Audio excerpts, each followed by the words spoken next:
ආයි බලන්න හැමෝටම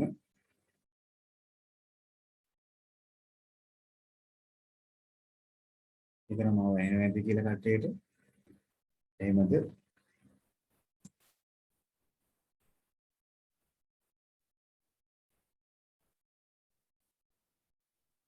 හරි. වැඩේ එහෙමනම් ආරම්භ කරමු. අද දවසේ කතා කරන්න හදන්නේ මේ මාසේ අපි හම්බ වෙන තුන්වෙනි පේපර් ක්ලාස් එක. ප්‍රශ්න පත්‍ර අංක 23 අද දවසේ සාකච්ඡා කරන්න තියෙන්නේ. හිතනවා කට්ටිය සම්පූර්ණ කරගෙන ඇති වැඩ ටික කියලා.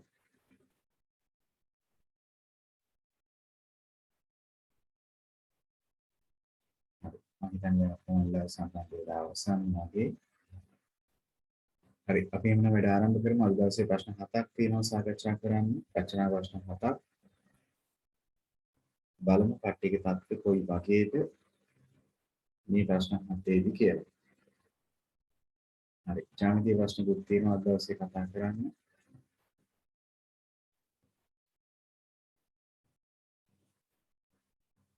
හරි. යන්න එහෙනම් ප්‍රශ්න එකට පළවෙනි ප්‍රශ්නේ ඇවිල්ලා අපේ වර්ගඵලය පරිමිතිය පාඩම ඔස්සේ අපිට පළවෙනි කොටසේදී ලැබෙන ගැටලුව තමයි සාකච්ඡා කරන්න තියෙන්නේ. හරි. ප්‍රශ්න අංක 1. රූපයේ දැක්වෙන ABCD ඍජුකෝණාශ්‍රාකාර ඉදමක් වෙනවලු. එම ඉඩමට යාපර ඇති BC විස්කම්භය ලෙස ඇති කේන්ද්‍රික ඛණ්ඩයේ මල් වගා කරලා තියෙනවා. එහෙමනම් මේ කියන අර්ධ වෘත්තාකාර කොටසේ තමයි මල් වගා කරලා තියෙන්නේ. ඒක තමයි පළවෙනි දේ ඔයාලට තේරුම් යන්න ඕන.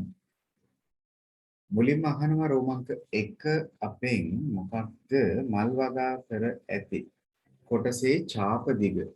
ඉතින් අපි දන්න ඕනෑ වෘත්තයක වටේ දිග හොයන්න සූත්‍ර දෙකක් තියෙනවා. එක 2πr ගන්න පුළුවන්, එක 5d ගන්න පුළුවන්. ඉතින් මේ කියන අර්ධ වෘත්තේත් අපිට 28යි කියලා දීලා තියෙන්නේ. මීටර 28යි කියලා දීලා තියෙන්නේ. විස්කම්භය නිසා මම 5d යොදා ගන්නවා. මම 5d යොදා ගන්නවා. හැබැයි මේක අර්ධ වෘත්තයක් හින්දා අදාළ කේන්ද්‍රික භාගයෙන් ගුණ වෙන්න ඕන.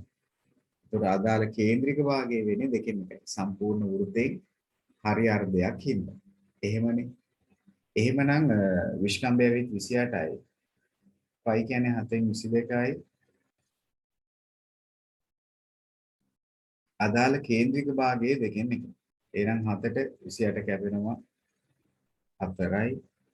2ට 1යි 22ට 11යි. එහෙනම් 11ක් 4 AV අපිට මීටර 44ක් කියලා. මෙන්න ඡාප දිග. මෙන්න මේ කියන BC කොටසේ ඡාප දිග. මල් වගා කර ඇති කොටසේ වර්ගඵලය. ඉතින් අපි දන්නවා ඕනෑම වෘත්තයක වර්ගඵලය වෙන සූත්‍රයේ πr ගේ වර්ගය. හැබැයි මේක අදාළ කේන්ද්‍රික භාගයෙන් ගුණ කරොත් දෙකෙන් එකෙන් ගුණ කරන්න ඕනේ. එhmenan විස්කම්භයේ 28 වුණාට අරේ වෙන්නේ එකෙන් භාගයයි. ඒ කියන්නේ 14යි. r වර්ග කියන්නේ r වැඩි කිරීම r කියන එක. එහෙනම් 7ට 2ට 1යි 14ට 7යි 4 7 1යි 4 7 1යි. එහෙනම් 22 14න් ගුණ කරොත් අපිට එවි වර්ග මීටර 308ක් කියලා. ඔන්න රෝමාංක 2. රෝමාංක 3 මල් වගා කර ඇති කොටස සමග ඉඩමේ මුළු පෘෂ්ඨ වර්ගඵලය. එහෙනම් මට හොයාගන්න වෙනවා ඍජුකෝණාංශ වර්ගඵලයක්. එහෙනම් ඍජුකෝණාංශ වර්ගඵලය කියන්නේ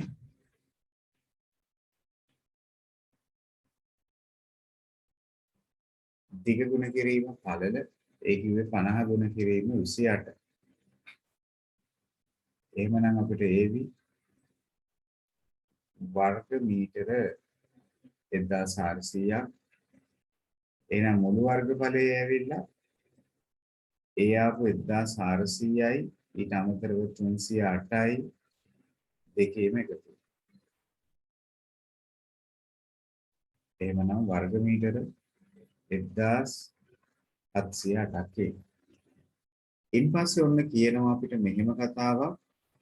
ඉහත අර්ධ වෘත්තාකාර ඉහත මල් වගා කරන කොටසේ වර්ගඵලයෙන් 1.11න් 3ක් වන පරිදි BC පාදයක් වෙනසේ අර්ධ වෘත්තාකාර කොටස වෙනුවට ඍජු කෝණාශ්‍රාකාර කොටසක්. එහෙනම් ඉස්සෙල්ලා අපි බලමු අලුතෙන් සාදන ඔය කියන ඍජු කෝණාශ්‍ර වර්ගඵලයේ කොච්චරද කියලා. ඉතින් ඍජු කෝණාශ්‍ර වර්ගඵලය වෙන්න ඕනේ අර්ධ වෘත්තාකාර වර්ගඵලයේ තියෙනවානේ. ඒ කියන්නේ 308. ඒකෙන් 11යි 1යි 11න් 3ක්. එහෙනම් ඒ කියන්නේ කොච්චරද කියලා බලමු. ඔන්ලයින් එකෙන් කියන්නේ ගුණ කිරීම කියන එක අපි දන්නවා දැන්. 11 එක 11යි 11 3යි 14යි කැපිල්ලක් දෙන්න පුළුවන් 308යි 11යි 1යි එතනට 2යි 8යි. එහෙනම් 28 වරක් 14 280යි 40යි කියා කියවිද අපිට 28 ඒව 14ක් 280යි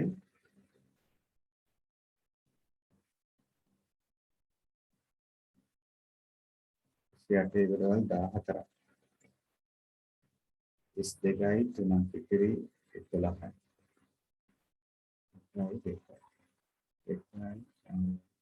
392ක් තියෙනවා. එහෙමනම් වර්ගඵලය වර්ග මීටර 392ක් වෙන පරිදි ඍජු කෝණාශ්‍රාකාර කොටසක් දැන් අර කොටස මතම තියන්න ඕන. එහෙම නේද?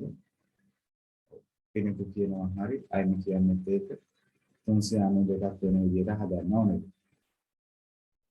ඔව්.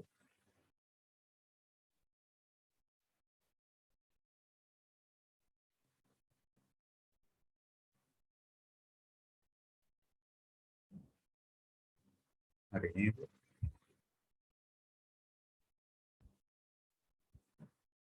එහෙමනම් ඍජු කෝණාශ්‍රාකාර කොටසක් දැන් හදාගන්න එක.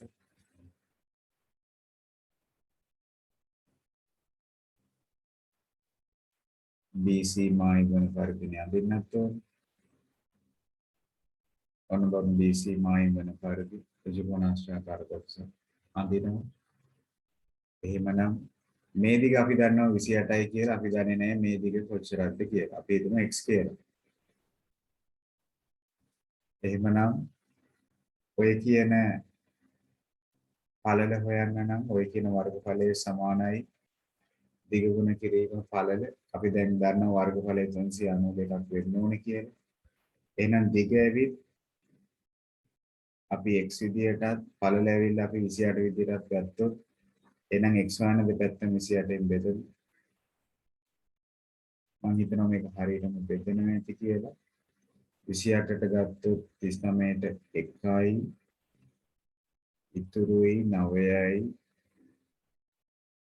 11ක් 112ට අපිට එවි 8 වරක් 4 14ක්.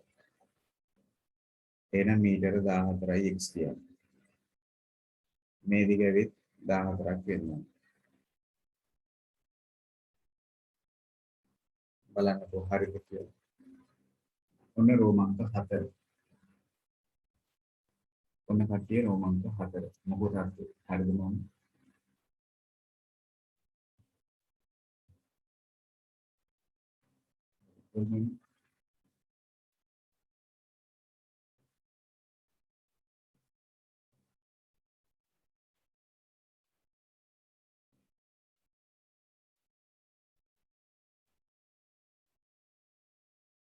හරි නේද?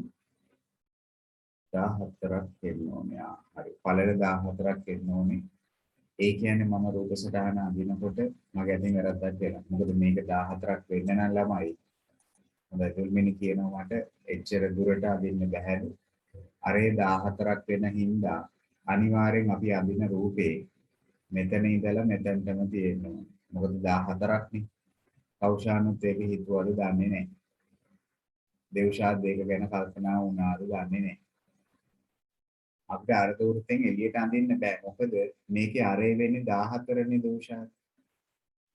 විස්කම්බේ 28ක් ඉඳ අරේ 14යිනේ. එතකොට අපි ඇත්තටම මේ අඳින්නේ පළල 14ක කොටසක් නේද? ඒ නිසා අපිට අර්ධ වෘත්තෙන් එළියට අඳින්න බෑ ළමයි. හරියටම මෙතනින් ඉවර වෙන්න ඕනේ. අයිනි හිතනද ඒ කාරණේ. 14ක් නේ පළල.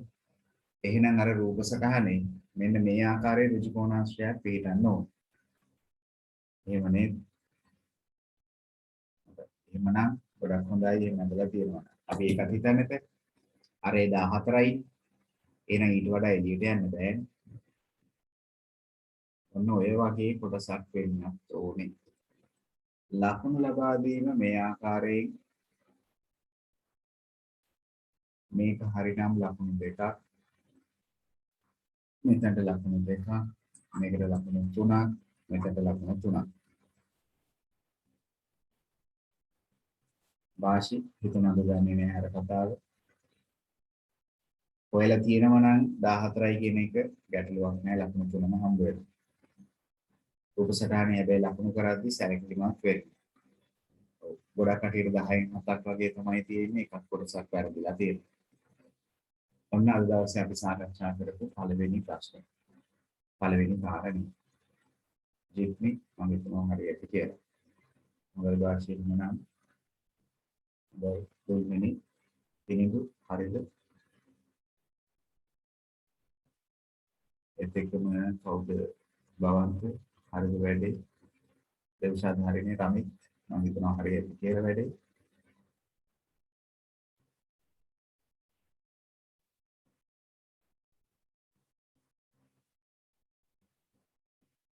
හොඳයි. අපි කරන්නේ ඊට කාරණේට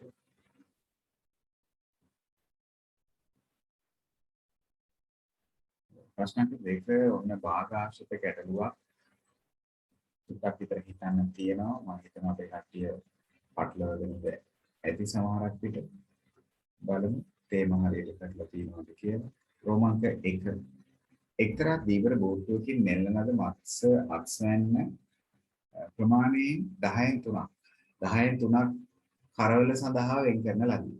එහෙනම් තේරුම් ගන්න ඕනේ ඔක්කොම අස්වැන්න 10න් 10ක් තියෙන්නේ නැති. ඒ ඔක්කොම අස්වැන්නෙන් 10න් 3ක් තමයි වෙන් කරලා තියෙන්නේ මොනකටද? කරවල සඳහා. ඉතිරි ප්‍රමාණයෙන් 7න් 6ක් විකුණනවා. 7න් 6ක් විකුණනවා. එහෙනම් රෝමාංක 1 කරවල සඳහා වෙන් කිරීමෙන් පසු ඉතිරි වූ අත්සන්න කොච්චරද කියලා. එතකොට ඔක්කොම තියෙන්නේ නැති 10න් 10ක් ඒකෙන් අපි 10න් 3ක්ම වෙන් කරගන්නවා කරවල වලට. එහෙනම් තව ඉතිරි වෙන්නේ අපිට කොච්චරක්ද? 10න් පංගු 7ක්. ඒ කතන්දරේ පැහැදිලිනේ. ඔන්න රෝමාංක 1. විකුණන ලද අස්වැන්න කොච්චරද? ඉතින් විකුණන්නේ ළමයි ඉතිරි වෙච්ච ප්‍රමාණයෙන් 7න් පංගු 6ක්. ඉතින් මේක සුළු කරගත්තොත් 7ට 1යි 7ට 1යි කැපෙනවා. 7ට 1යි මෙතනත් 7ට 1යි.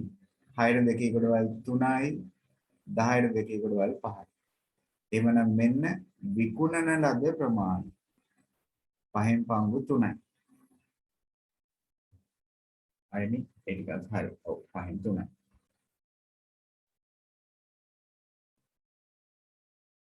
හරි මම හරියට කියලා.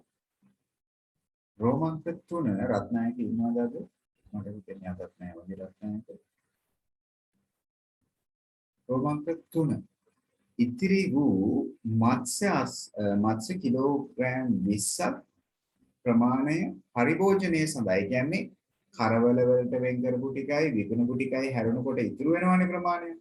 ඒ ඉතුරු වෙන ප්‍රමාණය වෙල කිලෝ 20ක්. ඒ ටික තමයි පරිභෝජනයේ. එයාගේ පාවිච්චියට ඒගොල්ලෝ වෙන් කරගන්න. එහෙනම් මුළු අස්වැන්න කොච්චරද කියලා අහන්න. එහෙනම් අපි බලමු ඉස්සෙල්ලාම කරවල හා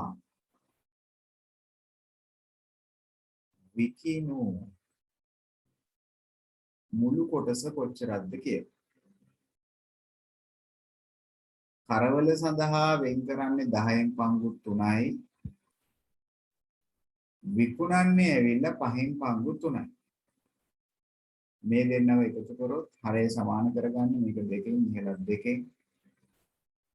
එහෙනම් 10න් පංගු 3යි මෙතන 10න් පංගු 6යි.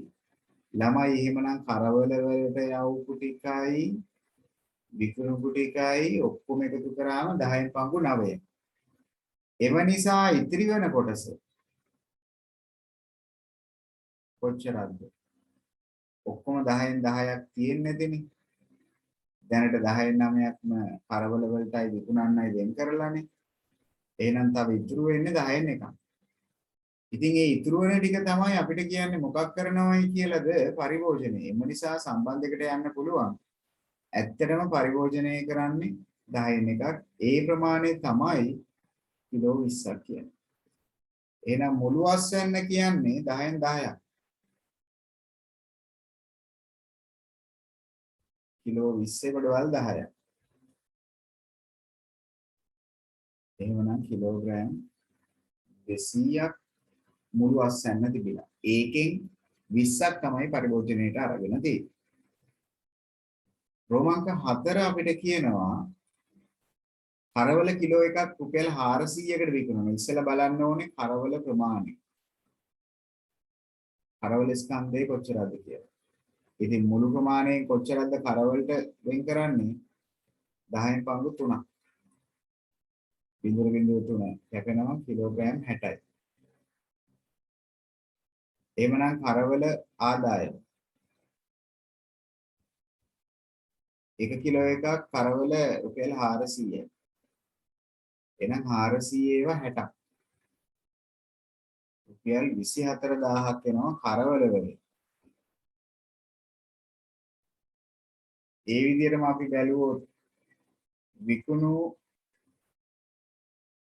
ස්කන්ධය කොච්චරද කියලා. ඉතින් මුළු ප්‍රමාණයෙන් කොච්චරද? 5න් 3ක්. එහෙනම් 200න් 5න් 3ක්. 5ට 200 කැපෙනවා කිලෝ 120ක්.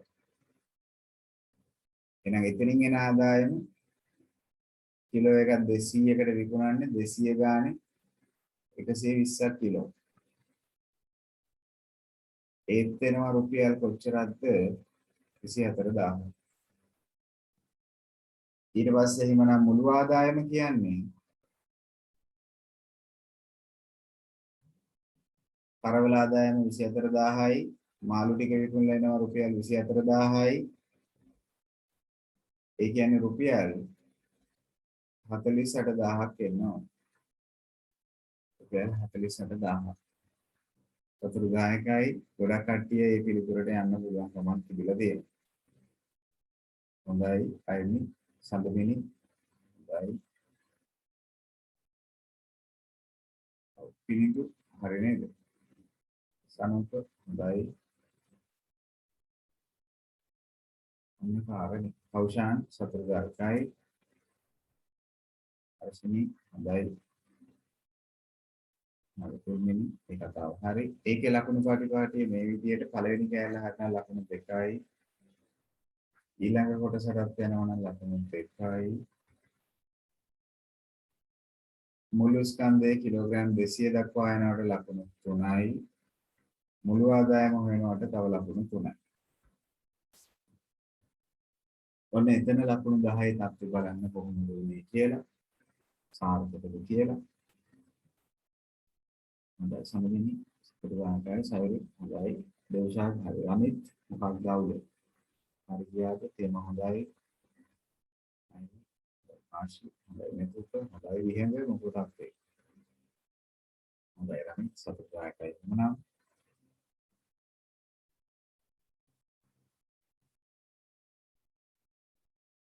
මොන අපේ අද දවසේ දෙවෙනි සාකච්ඡාවට දිව්‍ය හොඳයි මොනවා? ප්‍රශාන්ති මොකටද ඒ? ජිත්මි මොකක්ද අවුල වෙලා තියෙන්නේ? විතරා විනු වශිනි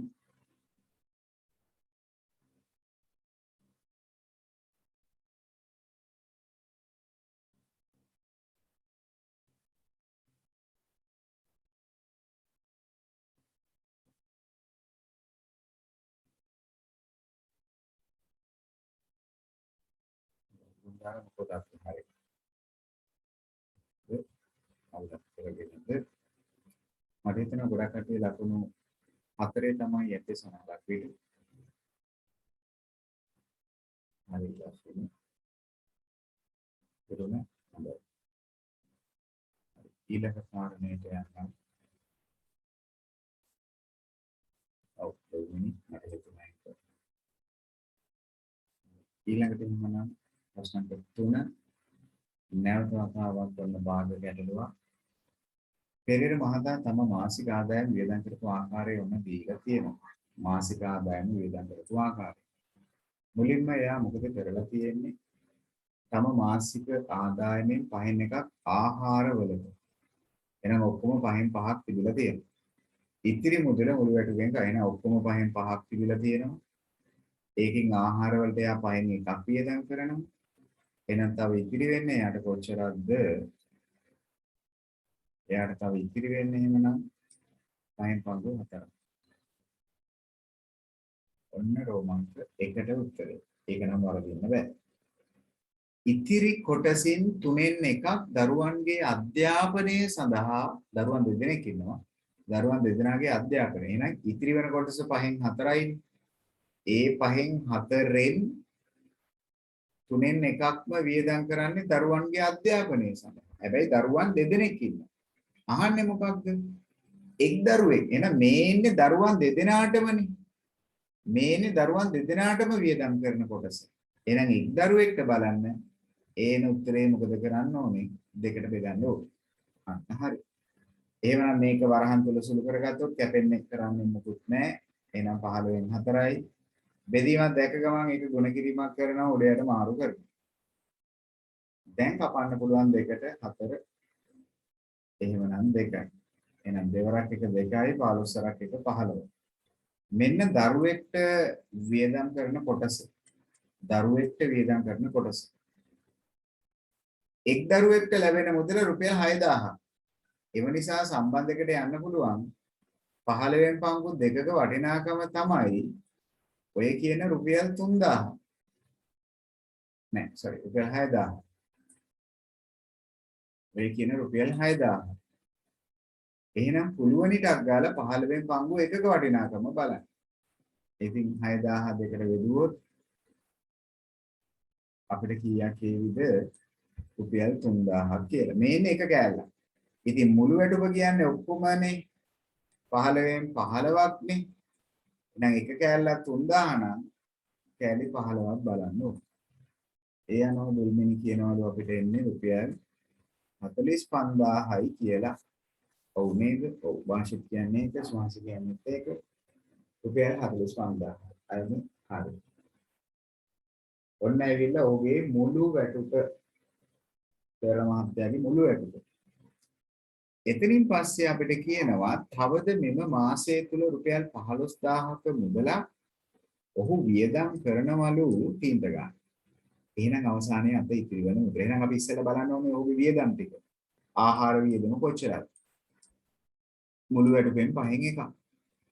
ඉතින් මුළු වැටුප කියන්නේ 45000යි කියලා දැන් දන්නවනේ. එහෙනම් 45000න් 5න් එකක්. එහෙනම් 5ට 1යි 45ට 5 ඒව 9යි 9000යි. රුපියල් 9000යි. ඒ වගේම තව මොනවාද කරන්නේ? දරුවන්ගේ අධ්‍යාපනය. දැන් අධ්‍යාපන වියදම වෙන්නේ එක දරුවෙක්ට රුපියල් 6000යිනේ. දරුවෝ දෙන්නටම 6000 ඒව දෙක. රුපියල් 12000. මොකද සම සමවනේ දරුවන්ට වියදම් කරන්නේ. ඊට අමතරව තීන්ත වියදම. එතනට යනවා කියලා කියනවා රුපියල් 15000. එහෙනම් අපිට පුළුවන් මුළු වියදම දැන් බලන්න. ඒ කිව්වේ 9000යි 12000යි 15000. එහෙනම් මේ ඔක්කොම ටික එකතු කරොත් මට එනවා මුළු වියදම 36000ක් කියලා. අහන්නේ ඒක නෙවෙයි. අත ඉතිරිය. එහෙනම් ඔහුගේ වැටුප 45000යි. ඒකෙන් 36000ක්ම ඔහුට වියදම් වෙනවා. එහෙනම් අත ඉතිරි වෙන්නේ කොච්චරද? රුපියල් 9000. මම කියනවා වැඩේ හරි කියලා. ඔන්න අවසාන කාරණේ. කරන්න පුළුවන් සරලම විදියට ඔයගලන්ට කරලා පෙන්නනවා ඕන. කරන්නවා නම් කරන්න පුළුවන් සරලම විදිය. පියවර ලියලා, පදන්ති ලියලා ගන්න පුළුවන් සරලම විදිය. ඔන්න පළවෙනි ලකුණ. මෙන්න දෙවෙනි ලකුණ. මෙන්න තුන්වෙනි ලකුණ. මෙන්න හතරවෙනි ලකුණ. එතන ලකුණු 10ම ඔව් ප්‍රමිත් අරගෙන තියෙනවා. දේශාත් වක්කරය අවුලක් කරගෙන.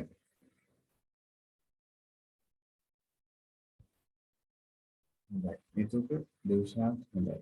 හතක් ඉන්න කට්ටියක් තියෙනවා සයුරි හොඳයි. අමායන් පොතක් හරිද? තුන්වෙනි වැඩේ හරි. එන අද දවසේ අපි කතා කරපු දෙවෙනි භාග ප්‍රශ්න. සම්බන්ධයෙන් හොඳයි. අපි මුලින්ම කතා කරේ වර්ගඵල පරිමිතිය ගැටලුවක්. ඉන්පසු ගණන් දෙකම ඇවිත් භාගය යටතේ තියෙනවා.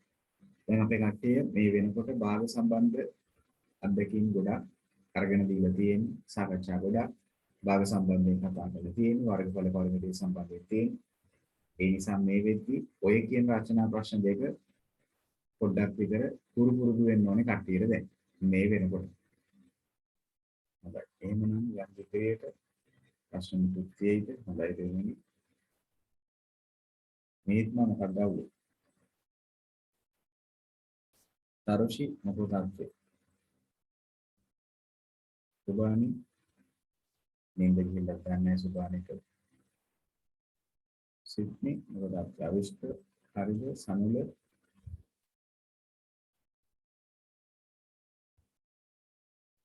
හොඳයි. පිනිදු මොකක්ද අවුල? අවුලක් කරගෙන ඇති අනිවාර්යෙන්ම. ගුණතිලක මොකක්ද අවුලක්ද? ආලෝක හරිද?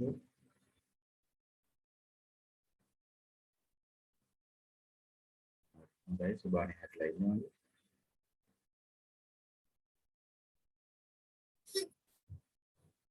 යන්න නියමනම් හතරවෙනි කතාව. හරි. වැරද්ද හදාගන්න නියමනම් අවිෂ්ක හරිනේ.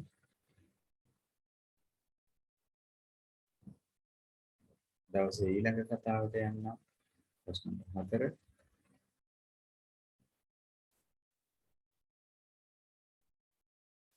තවත් චූටි ප්‍රශ්නයක්. මේකේ නම් ලකුණු 10 නැති වෙන්න බෑ අපේ කට්ටියට. අනිවාර්යයෙන්ම මම හිතනවා මේකේ නම් ලකුණු 10 ඇති කියලා. ඔන්න 9 වසර කුලක කැලලක්. ඒ කුලකයේ විස්තර කිරීමක්. ඒ කියන්නේ 1 4 9. එහෙනම් ඒ කුලකයේ විස්තර කිරීමක් විදියට දක්වන්න පුළුවන් මොනවාද ඇත්තටම මේ? 1 සිට 10 තෙක් ඇති මොනවාද මේ? වර්ග සංඛ්‍යා. එහෙම නැත්නම් සමචතුරස්‍ර සංඛ්‍යා කියලා කියන්නත් ඔයාලට පුළුවන්. නිකම්ම සමචතුරස්‍ර සංඛ්‍යා කියලා ලියන්න එපා. එහෙමනම් වැරදි. නිකම්ම සමචතුරස්‍ර සංඛ්‍යා කියලා ලියන්න බෑ. සීමාවක් අයිමි ලියන්නම ඕනේ. යම් සීමාවක් 1 සිට 10 තෙක්. එහෙම නැත්නම් 1 සිට 10ට අඩු. 0 සිට 10 තෙක්. එහෙම කියන්නත් පුළුවන්. වර්ග සංඛ්‍යා කියන්නත් පුළුවන්. 1ක් 10ක් අතර කිව්වොත් නම් වැරදි. එතකොට අයිමි එකේ වැරද්දක් තියෙනවා. මොකද අපේ ළමයි කියන්නේ 1ක් 10ක් අතර. කොහොම කිව්වොත් වැඩේ කවුෂාන් හරිද? 1යි 10යි අතර කිව්වොත් හරිද? ඔන්න 0ක් 10ක් අතර කිව්වනම් පුළුවන්. 1ක් 10ක් අතර කිව්වොත් වැරදි. ඇයි දන්නවද වැරදි? එකක් කියලා කිව්වොත් 1ක් 10ක් අතර කියලා කිව්වොත් එක අයිති වෙන්නේ නැහැ. නමුත් මෙතන අයිති වෙලානේ. එහෙනම් අයිමි ඒකේ වැරද්දක් තියෙනවා. එහෙම නේද? B කියන කුලකයේ අපිට කියනවා ඉන් පස්සේ අවයව සහිතව ලියන්න. B කියන කුලක. එහෙනම් B ට අයිති අවයව කියන්නේ ඉරට්ට සංඛ්‍යානේ. එහෙනම් 2 4 6 8. අපේ ළමයි 10ක් ලියලා ඇති. බලන්නකෝ අපේ ළමයි 10ක් ලියලා ඇති. වාසි සමහරක් විට 10ක් ලියලා ඇති. 10 ලියන්න පුළුවන්. 1ක් 10ක් අතර. අතර කියද්දි 10 ලියන්න බෑ. එහෙම ලිව්වනම් එතනත් ඔන්න ඉතින් අරුබුදයක් තමයි. ඒක වැරදි. එහෙනම් ඉහත තොරතුරු වෙන් රූප සටහනේ ලකුණු කරන්නලු. ඉහත තොරතුරු වෙන රූප සටහනේ ලකුණු කරන්නද? එහෙමනම් අපි ගත්තොත් මුලින්ම මම අඳුරු කරන්න ආරම්භ කරන්නම්කෝ කොතනින්ද මැද්දේ A කුලකයටත් B කුලකයටත් පොදු. එහෙනම් මට පේනවා 4 තමයි පොදු. එහෙමනේ 4 නම් පොදුයි. ඊළඟට මම Aට පමණක් අයිති ටික. එහෙනම් Aට පමණක් අයිති ටික කියන්නේ 1 4 4 තියෙනවනේ 1 සහ 9. Bට පමණක් අයිති ටික කියන්නේ දැන් 4 ලකුණු වෙලානේ. එහෙනම් 2 6 8. සර්වත්‍ර කුලකයෙන් කියන්නේ 1 ඉඳලා 10 වෙනකන් සියලුම සංඛ්‍යා. එහෙනම් 1 2 3 4 5 6 7 8 9 10 බලන්න වෙන රූප සටහන තුළ තොරතුරු ලකුණු කර ගැනීම හරිද කියලා. රෝමාංක 4 අපිට කියනවා ඉහත වෙන රූපයේ සංඛ්‍යා අතරින් අහඹ ලෙස තෝරාගත් සංඛ්‍යාවක් B කුලකයේ අවයවයක්. එතකොට B කියන කුලකයේ අවයව 4ක් තියෙනවනේ. ඔක්කොම අවයව 10ක් තියෙනවනේ. එහෙනම් 10න් B කුලකයේ අවයවයක් වෙන්න chance එක තියෙන්නේ කොච්චරද? 10න් 4ක්. මොකද B කුලකයේ ඇතුලේ අවයව 4ක් තියෙනවා. ඉතින් ඔබ සරල කරලා කෙනෙක්ට ඕනේ නම් 5න් පංගු 2යි කියලා උනත් ලියන්න පුළුවන්. කිසි වැරද්දක් නැහැ. ඒකත් හරි. ලකුණු ලබා දීම මෙතනට ලකුණු 2යි, මෙතනට ලකුණු 2යි. මේ ප්‍රදේශ වෙන වෙනම ලකුණු කරනවා. මෙන්න මේ ප්‍රදේශ 4. ඔයගලන්ට ලකුණු 4ක් හම්බ වෙනවා. හැබැයි ප්‍රදේශ 4ම හරියට තියෙනවා. දෙන්නටම පොදු ප්‍රදේශයේ Aට පමණක් Bට පමණක් අයිති ප්‍රදේශයේ සර්වත්‍ර කුලකයට විතරක් අයිති ප්‍රදේශය. මෙතන කොටසට ලකුණු 2යි. හිතනවා ඒක නම් අපේ ගොඩක් කට්ටිය ලකුණු 10 සීමාවට ඇවිත් ඇති කියලා. ඔව් ලකුණු 10 සීමාවට ගොඩක් කට්ටිය ඇවිල්ලා තියෙනවා. ඔන්න දැන් අද දවසේ කතා කරපු 4 වෙනි ගැටලුව මේ වෙද්දී අපි භාග ගැටලු දෙකක් ඒ දෙකම වර්ගඵල පරිමිතිය ගැටලුවක්. ඊපස්සේ ඔන්න ඉතින් කුලක සම්බන්ධ කාරණේ. කුලක සම්බන්ධ කාරණේ.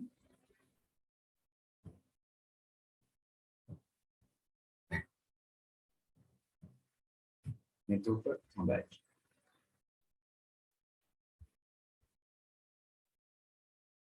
හරි දුල්මිණිගේ ප්‍රශ්න නැද්ද දැන්?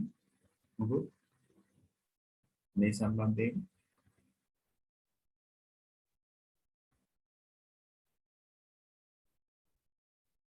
ඔව් ඒක හරියට තේරුණා. එහෙම කිව්වත් වැරදි නෑ. වර්ග සංඛ්‍යා කියන්න පුළුවන් ඕනනම් කෙනෙක්ට සම චතුරස්‍ර සංඛ්‍යා කියලා කියන්නත් පුළුවන්. හරිම වචනේ වර්ග සංඛ්‍යා කියනකටත් වඩා පූර්ණ වර්ග සංඛ්‍යා කියනවා. මෙතන හරිම වචනේ පූර්ණ වර්ග සංඛ්‍යා කියනවා නම්.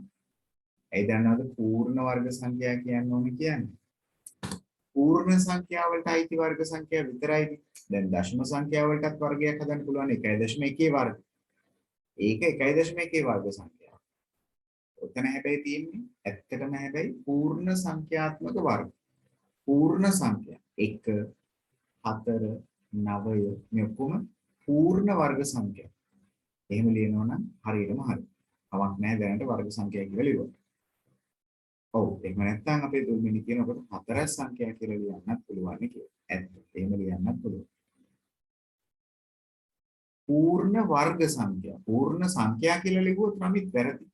ඔය තියෙන්නේ පූර්ණ සංඛ්‍යා නෙමෙයි. පූර්ණ වර්ග සංඛ්‍යා. පූර්ණ සංඛ්‍යා නෙවෙයි පූර්ණ වර්ග සංඛ්‍යා.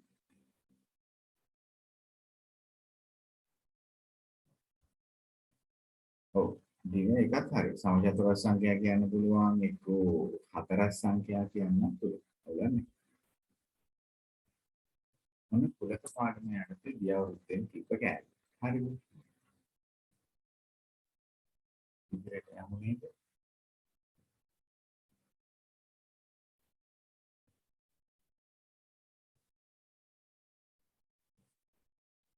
ඊළඟ කාරණේ වන්න ජ්‍යාමිතිය යටතේ තියෙන කොටස. මුලින්ම අපිට කියනවා රූපයේ AX කියන පාදයට BX BY කියන පාදේ සමාන්තර වගේම සමාන වෙනවලු. එහෙමනම් අපිට ඔප්පු කරන්නලු AB හා YX කියන රේඛා AB හා YX කියන රේඛා ඇවිත් මොකක් වෙනවයි කියලාද සමච්ඡේදනය වෙනවයි කියන්නේ. AB හා YX කියන රේඛා P වලදී සමච්ඡේදනය වෙනවා. සමච්ඡේදනය වෙනවා කියන්නේ මෙන්න මේ කෑල්ල සමාන වෙනවා. ඒත් එක්කම මෙන්න මේ කොටස සමාන වෙනවා. සමානව ඡේදනය වෙනවා. අන්න ඒක තමයි දැන් ඔප්පු කරන්න හදන්නේ. අපි කොහොමද කට්ටිය දන්නේ ඇත්තටම මේක සමච්ඡේදනය වෙනවද නැද්ද කියලා? අපි කොහොමද හරියටම දන්නේ? මේ දුරට මේ දුර සමානයි කියලා. මේ දුරට මේ දුර සමානයි කියලා. ඒ ටික දැන් ඔප්පු කරලා පෙන්නන්න ඕනේ. අපි දන්නේ නැහැ ඒක එහෙම වෙනවද කියලා. අපි ඔප්පු කරන්න ඕනේ ඒක එහෙම වෙනවා තමයි කියලා. එහෙනම් අපේ ළමයි මොකද කියන්නේ? කොහොමද අපි දැන් ওই කතාව බලන්නේ? ඇත්තටම මේක සමච්ඡේදනය වෙනවද නැද්ද කියලා අපි බලන්නේ කොහොමද? මම අපි සාධනයක් ආරම්භ කරමු. අන්න හරි. අයිනි අදහසක් තියෙනවා ස්වාංශේ අදහසක් තියෙනවා. හොඳයි. ගොඩක් කට්ටියගේ අදහසක් තියෙනවා. මුලින්ම මොකක් කරන්න කියලාද? ඔය කියන ත්‍රිකෝණ දෙක ඇවිල්ලා මොකක් කරන්න කියලාද දේවශාත්‍යත අදහස? අංග සම කරන්නලු. ওই ත්‍රිකෝණ දෙක අංග සම කරන්නලු. හොඳයි. වාසි දැන් හොඳ අදහසක ඉන්නවා. සතුටුදායකයි මට. APX කියන ත්‍රිකෝණය හා PBY ඔය කියන ත්‍රිකෝණ දෙක සලකා අපි බලමු අංග සම කරන්න. කට්ටිය අපි ලියන්න ඕනේ අනිවාර්යෙන් අංග සම කරන්න කලින් කුමන ත්‍රිකෝණ දෙකද අපි මේ අංග සම කරන්න යන්නේ කියලා. ඒකයි මුලින්ම මම මේ කතන්දරේ කියන්නේ. එහෙනම් APX කියන ත්‍රිකෝණය ඇතුලේ මට පේනවා AX කියන පාදය ඇවිත් සමානයි YB කියන පාදෙට. ඒක අපිට පුළුවනි දුන්න දෙයක් විදියට ගන්න දත්තය. ඊට අමතරව මේ රේඛා සමාන්තරින්ද මෙන්න මේ කෝණයට මෙන්න මේ කෝණය. මොකද වෙන්නේ? සමාන වෙන්න ඕනේ. ඇයි? ඒකාන්තරයි. රේඛා සමාන්තරයි. එහෙනම් AXP BYP ඒකාන්තර කෝණ යුග.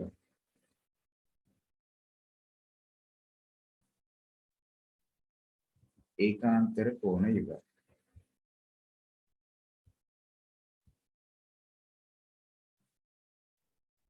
ඊට අමතරව මෙන්න මේ කෝණයයි මෙන්න මේ කෝණය. ඒකත් අපිට පුළුවන් අනිත් පැත්තට Z එක ගන්න. එහෙනම් PAX සමානයි PBY. ඒකත් ඒකාන්තර කෝණය රේඛා සමාන්තරේ ඉන්නවා. ඒ වුණාට ඉතින් දුල්මිනි කියනවා අපිට බැරිද මේකයි සමානයි කියලා ගන්න. ඕනේ නම් පුළුවන්. අපිට පුළුවන් ඕනනම් මේ කෝණ දෙක සමානයි කියලා ගන්නත් පුළුවන්. හරි අනුජ. මේ කෝණ දෙක සමානයි කියලා ගන්නත් පුළුවන්. කිසි අරුබුදයක් නැහැ. ඇයි? ප්‍රතිමුඛ කෝණනේ යන්නේ. ප්‍රතිමුඛ කෝණනේ. ඕනනම් ඒ දෙක ගන්නත් පුළුවන්. කෙනෙක්ට කැමති නම් මේ කෝණෙට මේ කෝණේ සමානයි කියලා වුණත් ගන්න පුළුවන්. කිසි අවුලක් නැහැ. ඉස්සරහා තියෙන කෝණ. ප්‍රතිමුඛ කෝණ. ඕනේ නැහෙනි දැනටම අංග තුනක් මැච් කරලා ඉවරයිනේ. තව ඉතින් ඕනේ නැහෙනි. ඕනනම් ලියන්න අවශ්‍යම නැහැ. එහෙනම් දැන් මට කියන්න පුළුවන් APX කියන ත්‍රිකෝණය ඇවිල්ලා අංග සම වෙනවා PBY කියන ත්‍රිකෝණයට. හොඳයි. වාසිය අදහසක් දෙනවා. මොන අවස්ථාව යටතේද මේක වෙන්නේ කියලා. පාද යුගල් 1යි කෝණ යුගල් 2යි. එහෙනම් මොකද්ද මේ අංග සම අවස්ථාව වෙන්නේ? කෝණ යුගල් 2ක්නේ. එහෙමනම් ස්වංශ කියනවා හරි කෝකෝපා. අයිනි කියනවා හරි කෝකෝපා. හොඳයි. දේවශාදුත් එක්ක හොයාගෙන තියෙනවා. කෝකෝපා කියන අංග සම අවස්ථාව යටතේ ත්‍රිකෝණ දෙක අංග සම වෙනවා. ඉතින් ළමයි ත්‍රිකෝණ දෙකක් ඇත්තටම අපි අංග සම කිරීමේ අරමුණ තමයි මොකක්ද? ඒ ත්‍රිකෝණ දෙක ඇතුලේ තියෙන අනුරූප වන එහෙම නැත්නම් ඉතිරි අංග සමාන එන තිතට ඉස්සරහා තියෙන PB කියන පාදෙට තිතට ඉස්සරහා මේ ත්‍රිකෝණේ ඉන්නේ AP. ඔය කියන පාද දෙක සමානයි. ඒ වගේම හතරට ඉස්සරහා මේකේ ඉන්න PY කියන පාදෙට අරකේ හතරට ඉස්සරහා ඉන්න PX සමානයි. හේතුව අංග සම ත්‍රිකෝණ වල අනුරූප අංග. එහෙම නැත්නම් ඉතිරි අංග සමාන වෙයි. එම නිසා එන්න පුළුවන් අපිට නිගමනයක් මොකක්ද? AB හා XY රේඛා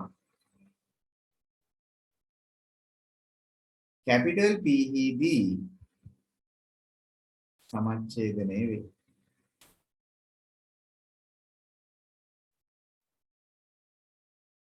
ඕක තමයි අවසාන කාරණය. එතනට වෙනකම් බලන්න කට්ටිය නිවැරදි හේතු පැහැදිලි කිරීම එක්ක හරියට කරලා තියනවාද කියලා. එතනට වෙනකම් තත්ත්වයේ සතුටුදායක නම් ලකුණු පහක් තියෙනවා. මේ කතාව ලියවෙන්නම ඕනේ. මේ කතාව ලියවෙන්නම ඕනේ. මෙන්න මේ හේතුව ලියවෙන්නම ඕනේ. නැත්තම් ඉතින් වැරද්දක් තමයි. එහෙම වුණොත් අංග සම කළා විතරක් නම් එතනට වෙනකන් තියෙන්නේ අරක නොලිය නම් ලකුණු 3යි තියෙන්නේ. පැහැදිලි කිරීම සියල්ලම තියෙන්න ඕන.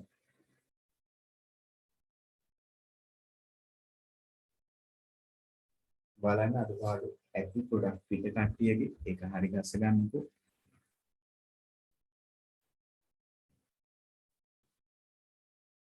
මුල්මිනේ නම් මම හිතන්නේ කෝකෝපා ගන්නකොට ප්‍රතිමුඛ කෝණක් ගන්න ඇති. ඒක ගන්න ස්වාංශී තර්කයක් නෑ නේද? අපිට කියලා නෑ නේද? මගේ තියෙන වැරද්දක් කියලාද? PB සමානයි R. ඔව් මගේ අතින් මෙතන ලිවීමේ දෝෂයක්. AB නෙවෙයි මොකක් වෙන්න ඕනේද එතන? PB ඇවිත් සමානයි AP වෙන්න ඕන. හරිනේ? එතන AB නෙමෙයි AP.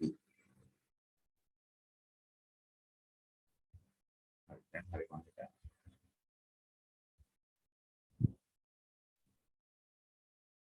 හරිනේ දෝෂයක් දැන් එහෙමනම්.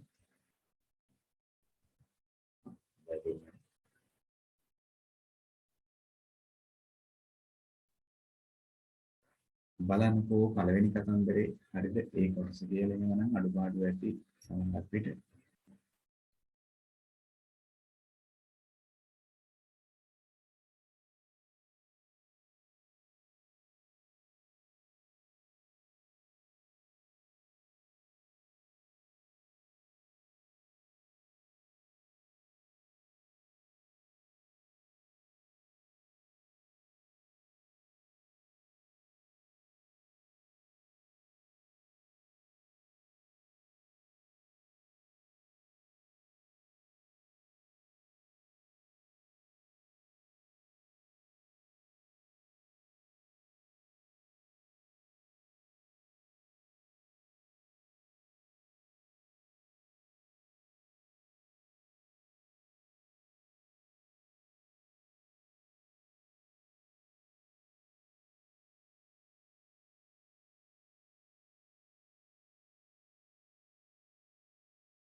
හරි කෞෂම් හරිද වැඩි මොකද අවුලක් කරගෙනද?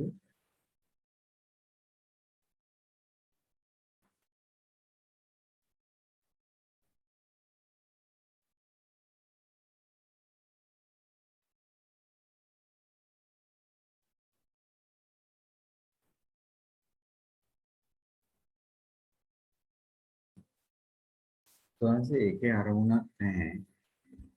එහෙම කරන එකේ තේරුමක් නැහැ. මොකද අපිට ඔප්පු කරන්න කියලා තියෙන්නේ ඔප්පු කරන්නයි කියලා තියෙන්නේ අර AB පාදය P ලක්ෂයේදී සමච්ඡේදනය වෙනවා.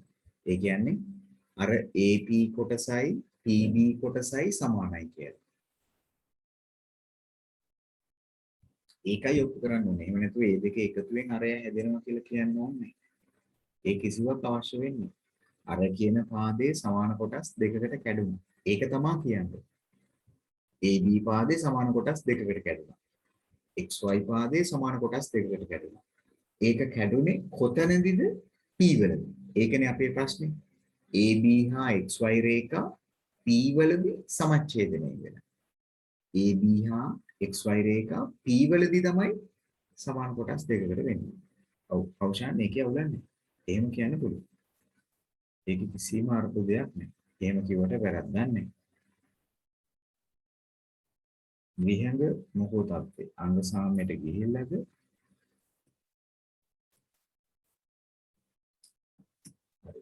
විහඟ දැන් යන්න කොහෙනම් බලන්නේ ඉතිරි කතාවට ජිත්මි මොකෝ තත්ත්වේ ඉඳ ගිහිල්ලා ඇති මං හිතන්නේ ජිත්මිට මේ වෙද්දි මේ අපි කතා කරන්නේ මේ මාසයේ මුලදීම මම ඔයගලන්ට ඉවර කරපු ජ්‍යාමිතිය කොටස් ටික මෙතෙන් සිට දිගටම ජ්‍යාමිතිය සම්බන්ධ ප්‍රශ්නයක් අනිවාර්යෙන් හැමදාම සාකච්ඡා වේවි. සයුරි මොකද තත්ත්වය?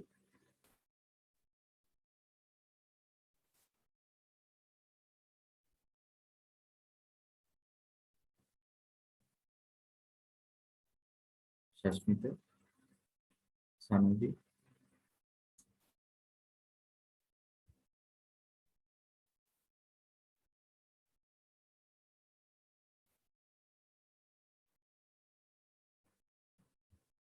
හොඳයි යන්නත් බලන්න ඊළඟ කතාවට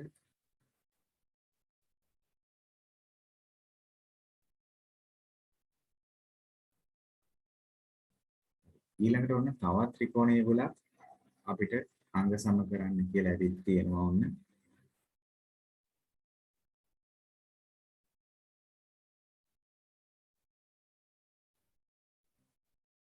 ඔප්පු කරන්න කියනවා AMP එන ත්‍රිකෝණ දෙක AMP ඒත් එක්කම QMC එන්නතන් CMQ එහෙනම් මුලින්ම AMP ත්‍රිකෝණය හා CMQ ත්‍රිකෝණ සලකා ඔය කියන ත්‍රිකෝණ යුගල සලකමු. ඉතින් අපිට දීලා තියෙනවා මෙතන ලම්බක විත්තිය ඒත් එක්කම මේකට මේක ලම්බකයි කියන්නේ මෙතනත් 90 කියන එක. M කියන්නේ AC පාදයේ මැද ඒ කියන්නේ මේ දුර සමානයි කියන්නේ. එහෙනම් අපි මුලින්ම බලනවා මට පේනවා AM කියන පාදෙට CM කියන පාදයේ සමානයි. ඒක දත්තයක්. ඒත් එක්කම මෙතන 90යි මෙතනත් 90යි. ඒ කියන්නේ මේවා ඍජු කෝණීය ත්‍රිකෝණ. APM CQM ඒකත් දීලා තිබ්බ දෙයක්. ඊට අමතරව තව එකක් ඕනේ. තව එකක් තියෙන්න ඕන. අංග දෙකක් හරි. තව එකක් පුළුවන් නම් මට හොයලා දෙන්න. අපිට මේ පාදෙට මේ පාදේ සමානයි. ඒව මුකුත් දීලා නැහැ. PM MQ සමානයි. ඒව මුකුත් දීලා නැහැ. තව මොනවාද? අන්න හරි. දෙවිෂාත් දැකලා තියෙනවා. AMP කෝණයයි අන්න අපේ ළමයි දැකලා තියෙනවා. AMP කියන කෝණයයි QMC කියන කෝණයයි. ඔය කෝණ දෙක සමානයි. ඇයි? ඉදිරියට. එහෙනම් ප්‍රතිමුඛ කෝණ යුගල්. ප්‍රතිමුඛ කෝණ යුගල්. එහෙනම් ඔන්න අංග 3 හරි. ඔන්න එහෙමනම් අංග 3 හරි. කෝණ දෙකයි පාද එකයි. එහෙමනම් AMP කියන ත්‍රිකෝණය අංග සම වෙනවා CMQ කියන ත්‍රිකෝණයත් එක්ක. මොකක්ද ළමයි අංග සම අවස්ථාව? PQ පොදු පාදයක්. අපේ ළමයි අහනවා PQ පොදු පාදය කියලා ගන්න බැරිද කියලා. හොඳට බලන්නකෝ ඕගොල්ලෝ PQ කියන්නේ ඔය කියන ත්‍රිකෝණයේ පාදයක්ද කියලා. හොඳට බලන්නකෝ. PQ කියන්නේ ත්‍රිකෝණයක් ඇතුලේ තියෙන පාදයක්ද නැද්ද කියලා මට කියන්න බලන්න පුළුවන් නම්. PQ කියන්නේ ඔය කියන ත්‍රිකෝණ දෙකෙන් එකක් ඇතුලේ තියෙන පාදයක්ද නැද්ද? පිනිදු හොඳට කල්පනා කරලා බලන්න. PQ කියන්නේ එක්කෝ AMP කියන ත්‍රිකෝණේ එක්කෝ MQC කියන ත්‍රිකෝණේ ඔය කියන ත්‍රිකෝණ ඇතුලේ තියෙන පාදයක්ද නැහැ. එහෙනම් ඉතින් PQ පොදු පාදේ වෙන්න බෑ. පළවෙනි දේ මම අර හැමතිස්සෙම ඔයාලට කියනවා. ත්‍රිකෝණ දෙකක් ඕගොල්ලෝ අංග සම කරන්න යනවා නම් හරිද? ඕගොල්ලෝ මුලින්ම ඔය කියන ත්‍රිකෝණ දෙක උඩින් ඇවිදලා බලන්න ඕනේ. දේව්ෂාද් මතකද මේ ඇවිදින කතාව? රමිට්ට මතකද මේ ඇවිදින කතාව? ඒක මම විහිළුවට කියන දෙයක් නෙවෙයි. අනිවාර්යයෙන්ම ඕගොල්ලෝ මේ ත්‍රිකෝණයේ උඩ ඇවිදලා බලන්න ඕන. අපි අංග සම කරන්න ඕන ත්‍රිකෝණ දෙක උඩ ඇවිදලා බලන්න. මම මේ ඇවිදලා බලන්න කියන එකෙන් අදහස් කරේ ඕගොල්ලන්ට අවබෝධයක් එනවා. එතකොට අපි දැන් මේ අංග සම කරන්න යන්නේ මෙන්න මේ දෙන්න. මෙන්න මේ දෙන්නගේ පාද තුන මෙන්න මේවා. මෙන්න මේ දෙන්නගේ කෝණ තුන මේවා. මොකද අංග සාම්‍යයේ හරීම තේරුම දැන් ඔයගොල්ලෝ දන්නවා. අංග සම කරනවයි කියලා කරන්නේ ත්‍රිකෝණයක තියෙන අංග 6ක්. පාද 3යි කෝණ 3යි. ඔය අංග 6න් පාද 3ක් අංග 3ක් ඔය කියන අංග 6න් අංග 3ක් අපි මොකක් කරගන්න එකද? දෙපැත්තෙන් සමාන කරගන්න එක. ඉතින් ඒක කරගන්න ප්‍රථමයෙන් ඔයගොල්ලෝ හරියට දැනගෙන ඉන්න ඕනේ ත්‍රිකෝණ දෙක ඇතුලේ මෙන්න මේව තමයි තියෙන පාද. මෙන්න මේව තමයි ත්‍රිකෝණ දෙක ඇතුලේ තියෙන කෝණ. එහෙම නැතුව කිසි දෙයක් කරන්න බෑ. එහෙමනම් මොකද ළමයි අංග සම අවස්ථාව? අපේ ළමයි ඉතින් කියනවා මේක ඍජුකෝණී ත්‍රිකෝණයක් ඉතින් ඒ නිසා මොකද වෙන්නේ? කර්ණ පාද යටතේ අංග සම වෙනවලු. ඔව්. කර්ණ පාද යටතේ දොල්මිනිගේ අදහසක් තියෙනවා මම හිතන්නේ මේක ඍජුකෝණී ත්‍රිකෝණයක්නේ. එහෙමනම් කර්ණ පාද යටතේ ත්‍රිකෝණ දෙක අංග සම වේවි කියලා. එහෙමද? එහෙම වෙන්න බෑ කියලා ඕන දැන් හර්ෂණේ කියනවා අයමිත් කියනවා. එහෙම කරන්නේ නෑනේ. ඇයි? මොකක්ද හේතුව? අපි මැච් කරේ දෙයනේ පාද 1යි කෝණ 2යි. කෝණ යුගල් 2යි. එහෙනම් මොකක්ද මේ අංග සම අවස්ථාව? ඔව් තව කෙනෙක්ගේ අදහසක් තියෙනවා පා කෝ පා. ඉතින් අනේ අපි මේකේ පාද යුගල් දෙකක් මැච් කරේ නෑනේ. පාද යුගල් 1යි මැච් කරේ. පාද යුගල් 1යි. කෝණ යුගල් දෙකක් මැච් කරා. කෝණ යුගල් දෙකක් මැච් කරා. එහෙනම් සුවන්සි මොකක්ද මේ අංග සම අවස්ථාව? කෝණ යුගල් දෙකක් අනේ. එහෙනම් කෝ පා. ත්‍රිකෝණ දෙක අංග සම වෙන්නේ කෝ පා කියන අංග සම අවස්ථාව යටතේ.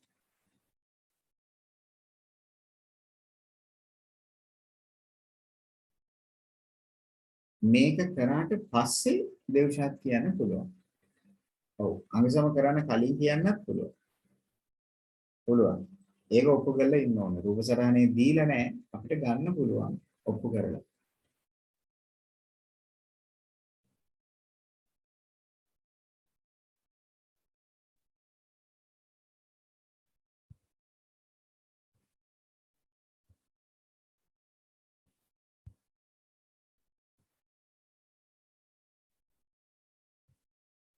හරිද? ඔය කියන එක හරි. ඒකෙන් වෙනවා. ඒකාන්තර කෝණ ඉවල් සමාන වෙන හින්දා. පුළුවන් එකක් කියන්න. හැබැයි මෙතනට ඒක අවශ්‍ය වෙන්නේ නැහැ. ඉතින් කර්ණපාද දාන්න බැරි ඇයි කියලා කෙනෙක්ගේ ප්‍රශ්නයක් තියෙනවා.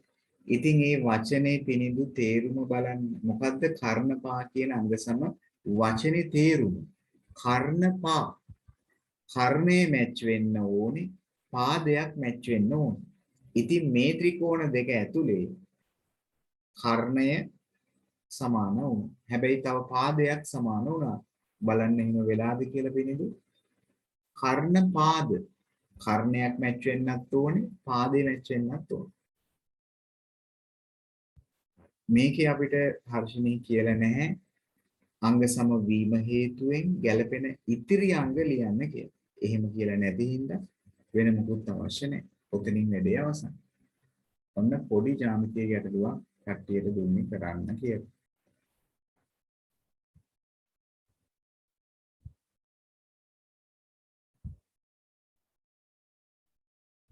හරි දෙන්න මම කියන්නම්. හරි දැම්මට කමක් නැහැ. විශේෂ ලකුණු හම්බ වෙන්නේ නැහැ දැම්මයි කියලා. හරි. හොඳයි අයිනේ සතුටුදායකයි. මම හිතනවා අක්ක සම්බන්ධ වෙන්නේ නැතුව ඇති. අයින්ට උදව් කරන්න. මිනිහගෙන් ඕව අහන්න යන්න එපා. මිනිහට දැන් ඕව මතක නැතුව ඇති.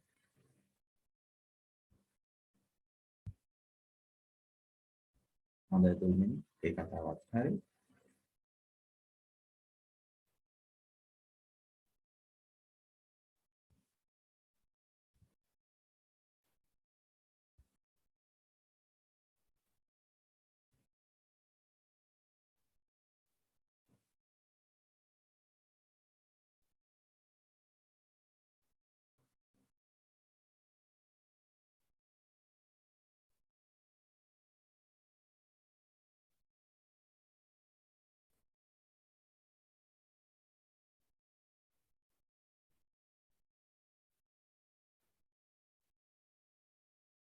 සමාන කෝණවලට සම්මුඛ පාද. ඔව්. එහෙම ගන්න පුළුවන්. හැබැයි සම ද්විපාද ත්‍රිකෝණයන් නම් තමයි. ඒක අපි කතා කරන්නේ භාෂි ත්‍රිකෝණයක් සමාන කෝණ දෙක පිහිටන්න ඕනේ ත්‍රිකෝණයේ ඇතුළෙමයි. ත්‍රිකෝණයේ ඇතුළෙමයි සමාන කෝණ දෙක තියෙන්නේ. වෙනස් ත්‍රිකෝණ දෙකක ගන්න බෑ. එකම ත්‍රිකෝණයේ ඇතුලේ සමාන කෝණ දෙකක් තියෙනවා නම් භාෂි අපිට පුළුවන් කියන්නේ එකම ත්‍රිකෝණයේ ඇතුලේ සමද්විපාද විලෝමය. එහෙම නැතුව ත්‍රිකෝණ දෙකක එහෙම උණයි කියලා ගන්න බෑ. ඒක අනිවාර්යෙන් එහෙම වෙනවයි කියලා තර්කයක් නැහැ. එහෙම වෙනවා ඒ ත්‍රිකෝණ දෙක අංග සම වුණාට පස්සේ. මට පැහැදිලිව අහන්න උත්සාහ කරන්නේ මොකද්ද කියන එක. එහෙම ගන්න පුළුවන් ත්‍රිකෝණ දෙක අංග සම වුණාට පස්සේ. එහෙම නැතුව ත්‍රිකෝණ දෙකක කෝණ දෙකක් සමාන වෙච්ච පළියට ඒක ඉදිරියේ තියෙන පාද සමානයි කියලා ගන්න බෑ. හැබැයි එකම ත්‍රිකෝණය ඇතුලේ කෝණ දෙකක් සමාන වුණොත් මේ කෝණේ සමාන වුණොත් මේක ඉදිරියේ තියෙන මේ පාදය මේක ඉදිරියේ තියෙන මේ පාදය සමානයි. පැහැදිලිද? එහෙම වුණොත් පුළුවන්. වෙනස් ත්‍රිකෝණ දෙකක එහෙම ගන්න බෑ. හරි? ඒකේ කිසි තේරුමක් නැහැ නේද ස්වාංශි? මොකක්ද ඒකෙන් අදහස් කරන්නේ? ඒක අනික බාහිර කෝණෙත් නෙවෙයි. PAM කියන්නේ බාහිර කෝණයක් නෙවෙයි. ඒක ගන්න බෑ.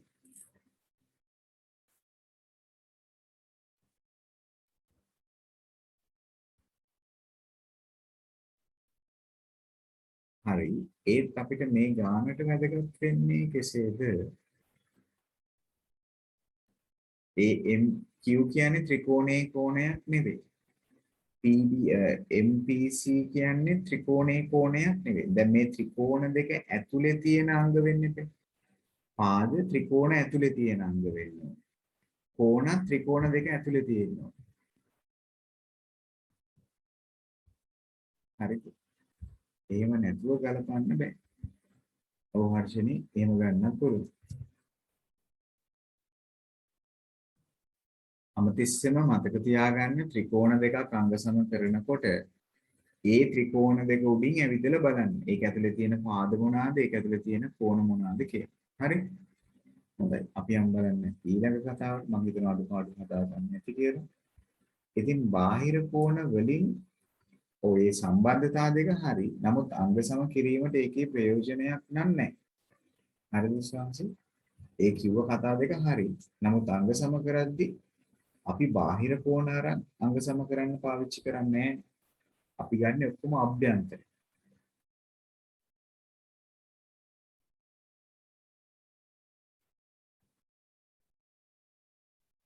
ඊළඟ කතාව ඔන්න නැවත වර්ගඵල පරිමිතිය ගැටලුවක්.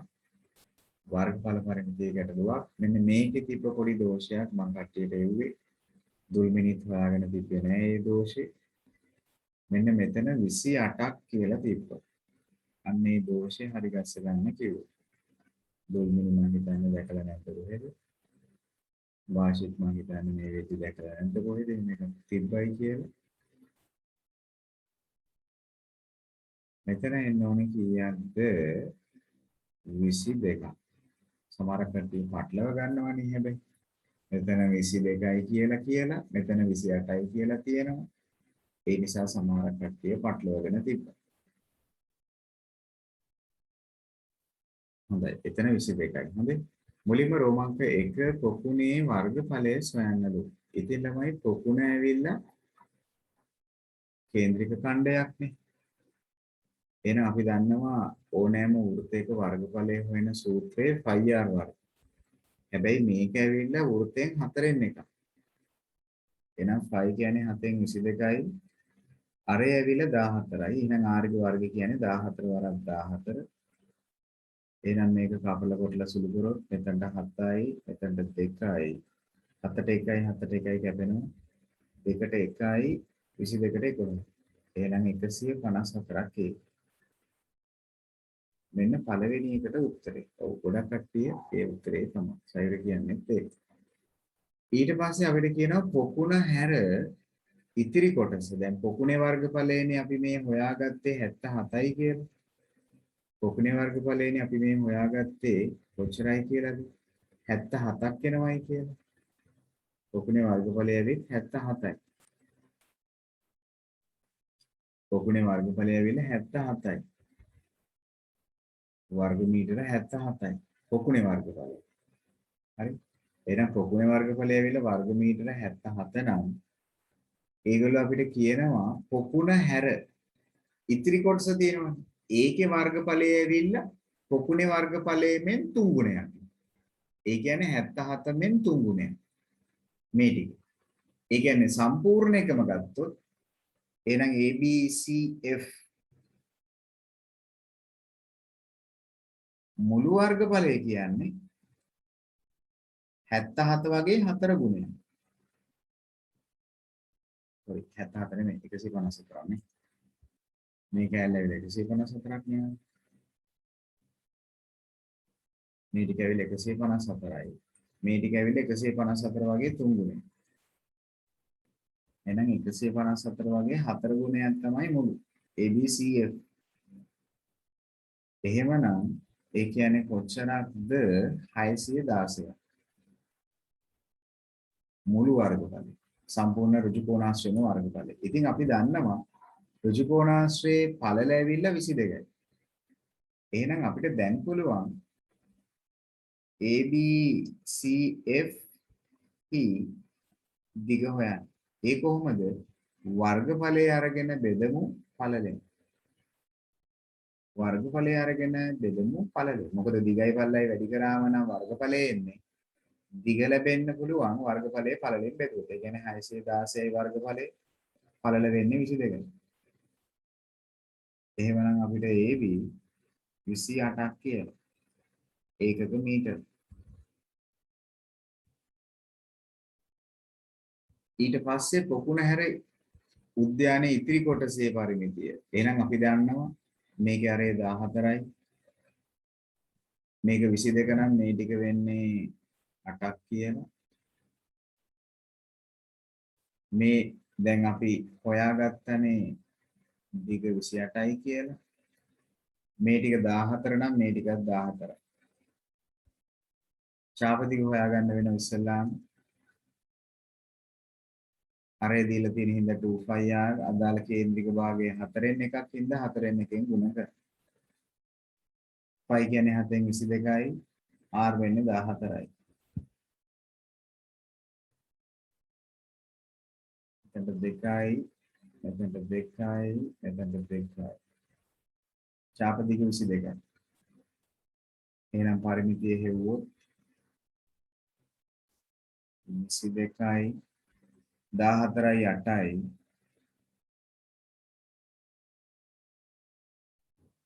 22යි 28යි.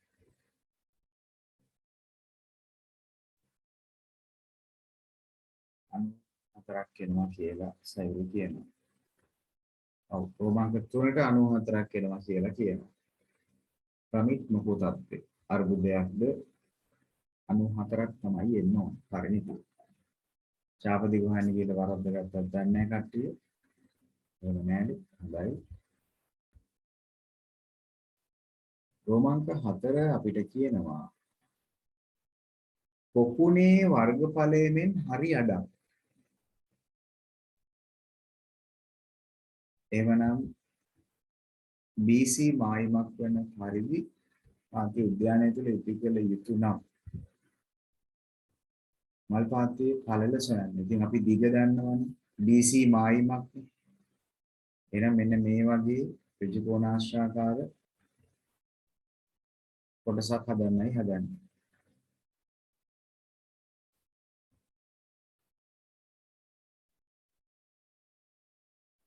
ඉතින් අපි දැනට ඒ කියන්නේ ඍජුගුණාංශ කොටසේ දිග පැත්ත පල්ල පැත්තනේ දන්නේ නැද්ද? ඉතින් අපි දන්නවා වර්ගඵලය කියන්නේ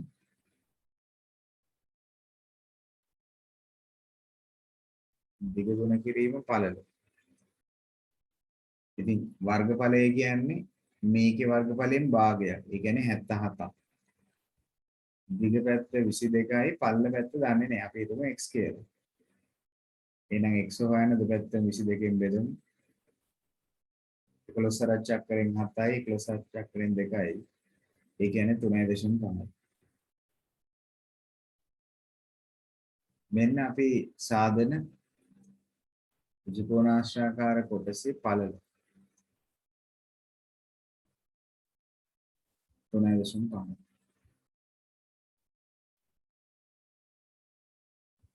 මේක නම් වැරදි ඇති අවසාන කොටස.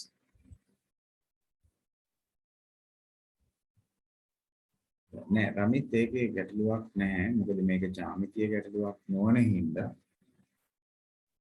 ඒක ජ්‍යාමිතියේ කොටසක් නොවන හින්දා ගැටලුවක් නෑ රමිත්. ඒක කොහොමද? සතුටුදායකයි සමහර කට්ටිය 3.5ක් වෙලා තියෙනවා. ගොඩක් කට්ටියට ඒක පැහැදිලි වෙන්නේ නැති. මේ හදන්නේ ආයෙන්නේ අර කේන්ද්‍රික ඛණ්ඩයේ වර්ගඵලයෙන් හරි අඩක කෑල්ලක්. එතකොට කේන්ද්‍රික ඛණ්ඩ කෑල්ලේ වර්ගඵලය මෙච්චරක් නම් නේද? 154ක් නම් ඒකෙන් භාගයක් කියන්නේ 7ක් මේ 77ක් නේ.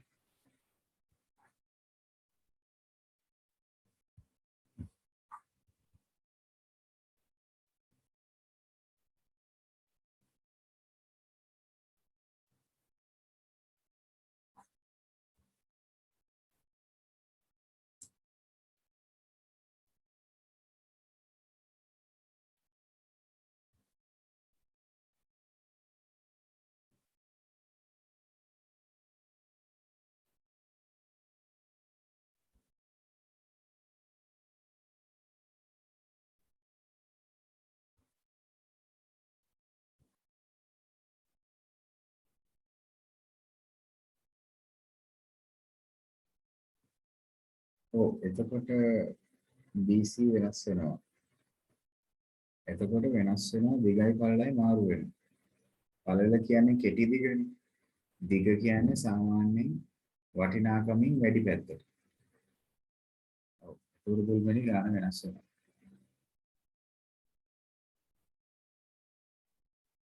මතක තියාගන්න සෑම විටම වටිනාකමින් වැඩි පැත්ත, වැඩි අගයක් පැත්ත සහිත පැත්ත තමයි දිගක් විදියට අපි සලකන්නේ. පළලක් විදියට සලකන්නේ ප්‍රමාණයෙන් අඩු කොටස. තව එක ප්‍රශ්නයක් තියෙනවා නේද? අනේ.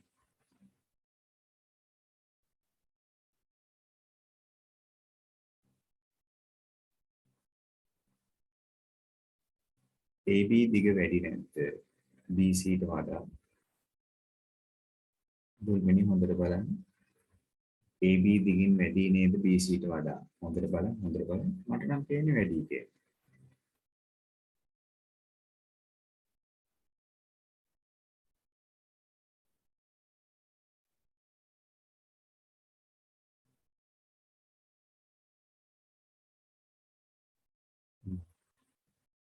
එතකොට ඒක වෙනසක් තියෙනවා. දැන් අපේ S4න් බලන කට්ටියට හොඳටම පේන්න ඕනේ. දිග පැත්තයි පළල පැත්තයි මොකද්ද වෙන්නේ කියලා.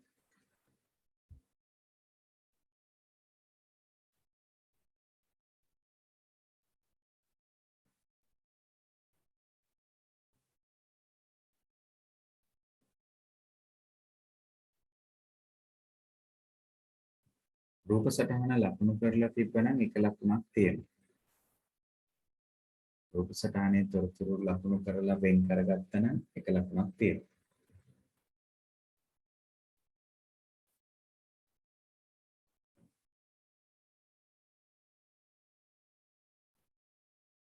හරිද?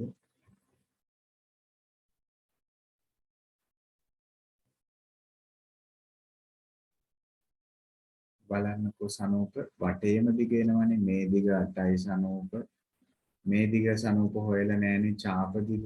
ඒකයි අවුල වෙලා තියෙන්නේ. 22ක් එන්න එපයි මේ ටිකට. චාප දිග සනූප අරන් නෑනේ 22. ඒකයි වාගේ වැරද්ද.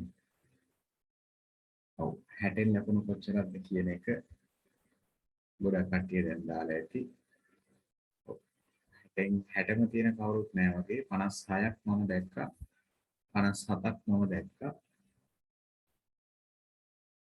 චිත්නි අරගෙන තියෙනවා 47ක්. හොඳයි.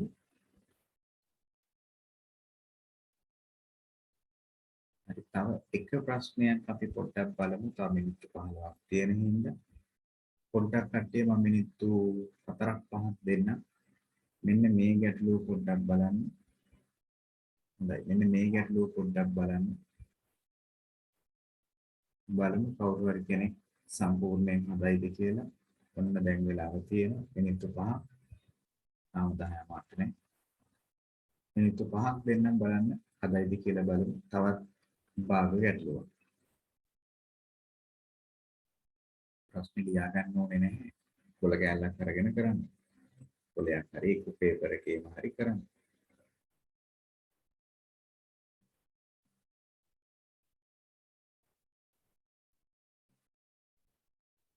මේ ප්‍රශ්නේ සම්පූර්ණ කරන්නකො බලන්න ටක් ගාලා මිනිත්තු 5ක් දෙන්නම් ටක් ගාලා.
හරි. තේම ඒ ගානේ ලකුණු 3ක් තමයි හම්බ වෙන්නේ. මොකද ඔයා වැරදි තර්කයකට ගිහිල්ලා තියෙනවා. ඔයා හිතනවා ත්‍රිකෝණය ඇතුලේ තියෙන කෝණ දෙක සමානයි කියලා. ඒකේ සමාන නැහැ. ඒකාන්තර කෝණ වලින් එක කෝණයක් x නම් අනිකත් x කියන එක ගන්න පුළුවන්. එකක් y නම් අනිකත් y කියලා ගන්න පුළුවන්. එහෙම නැතුව x කෝණයයි y කෝණයයි සමානයි කියලා ගන්න බෑ. ඔයා වැරදි තේරුමක් ඔයා හිතන්නේ කොටස් හතරම සමානයි කියලා පෙන්වන්න ඕනේ කියලා. එහෙම කරන්න ඕනේ නේ. අර මම කරා වගේ එක පාදයක් සමාන කොටස් දෙකකට බෙදෙනවා. අනිත් පාදයක් සමාන කොටස් දෙකකට බෙදෙනවා. එහෙම නැතුව ඒ කොටස් හතරම එකිනෙකට සමානයි කියලා කියනව නෙවෙයි. ඒක වැරදි තාක්ෂ. හරිද? ඒක වැරදි තාක්ෂයක් ඒ අරගෙන තියෙන්නේ. අන්තිම ලකුණු දෙක නෑ එතකොට.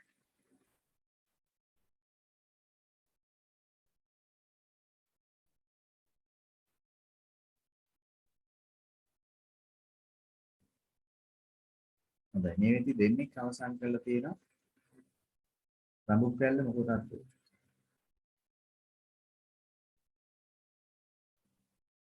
බවත්ත බිම්සර මෙතුප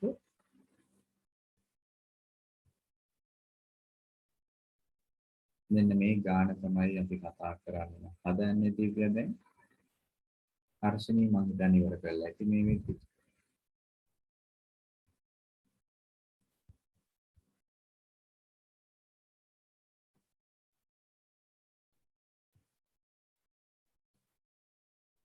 හරි. පළවෙනි කතාව වෙළඳසැලක් ආරම්භ කිරීමට සිටු රමල් තමා ළඟ ඇති මුදලින් පහෙන් දෙකක් වෙළඳසැලට භාණ්ඩ මිලදී ගැනීමටද තුනෙන් එකක් අලුත් වැඩියා කිරීමටද යොදවන ලද. එහෙනම් රෝමංක 1 කතාවේදී අහන්නේ මුළු මුදලින් කවර භාගයක් භාණ්ඩ මිලදී ගැනීම හා වෙළඳසැලේ අලුත් වැඩියාව සඳහා යොදවනවද කියලා. එතන චූටි අඩුපාඩුවක් වෙලා. එහෙනම් 5න් 2යි 3න් 1යි. පොදු හරයක් හිතන්න වෙනවා. නේද? ඒ දෙකටම වේදම් කරන්න එහෙමනම් පොදු හරය වෙන්නේ 15 වෙනි. මේක 15 කරන්න 3න් මේකත් 3න්. මේක 5න් මේකත් 5න්. එහෙනම් මෙතනින් 6යි මෙතනින් 5යි කියන්නේ 11යි. 15න් පංගුව 11යි. ගත්ත කෙනෙක් ඉන්නවද? ඔන්න පළවෙනි කතාව. ගොඩක් කට්ටිය වැඩේ අනාගෙන වගේ මට පේන විදියට. ගොඩක් කට්ටිය වැඩේ අනාගෙන වගේ. හොඳයි. කීප දෙනෙක් වැඩේ සාර්ථක වෙලා තියෙනවා. බහුතරයක් වැඩේ අනාගෙන. බහුතරයක් කියන්නේ 5න් 2න් 5න් 2ක් අඩු කරලා 5න් 3යි කියලා. එහෙමනම් වැරදි. අපෙන් අහන්නේ භාණ්ඩ මිලදී ගැනීමට සහ වෙළඳසැලේ අලුත් වැඩියාව. මේ දෙකටම රෝමක 2 ඉතිරි මුදලේ. ඉතින් දැන් 15න් 11ක්ම ඒ කටයුතු දෙකටනේ වියදම් කරලා තියෙන්නේ. භාණ්ඩ ගන්නයි අලුත් වැඩියාවටයි. එතකොට තව කොච්චරක් ඉතුරු වෙන්න ඕනද? තව 15න් 4ක් ඉතුරු වෙන්න ඕන.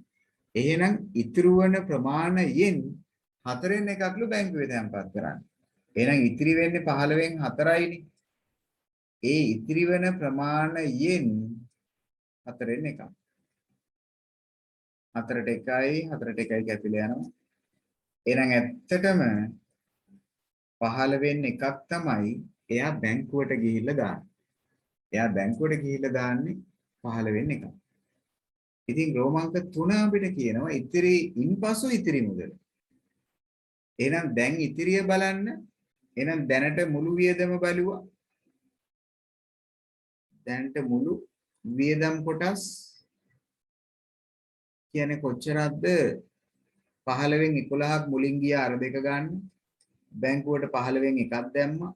එහෙනම් දැනට ඔක්කොම 15න් 4ක් 15න් 12ක්ම ඉවරයි. 15න් 12ක්ම ඉවරයි. තවදුරටත් සරල කරලා කිව්වොත් තුන් රච්චක්‍රයෙන් කැපුවොත් 4යි මෙතන 5යි. දැනට 5න් 4ක්ම ඉවරයි. එහෙනම් දැන් අත ඉතිරිය. දැන් අත ඉතිරි කොටස කොච්චරක්ද? ඔක්කොම 5න් 5ක් තියෙන්නේ නැති, ඔක්කොම 5න් 4ක් වියදම් කරන්නේ නැති. එහෙනම් දැන් අත ඉතිරි කොටස වෙන්නේ කොච්චරක්ද? ඔව් අයිනේ කියනවා. හරි. 5න් 1.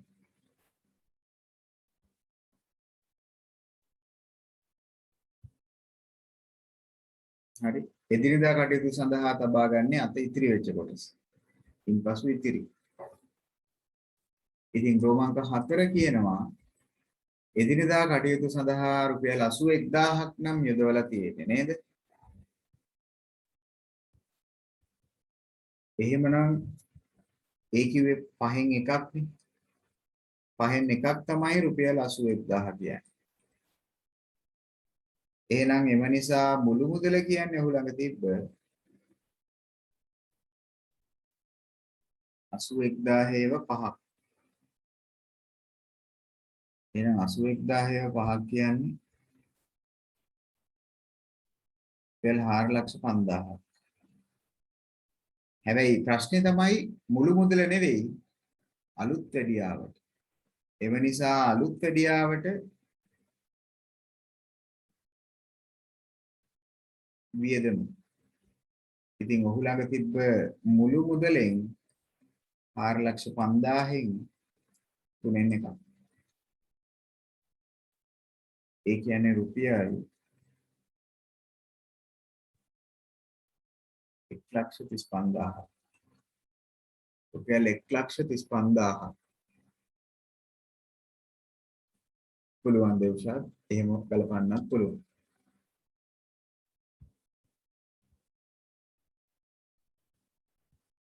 15න් 5ක් කියන්නේ 3න් එකක් කියන්නේ දෙකම එකයි නේද?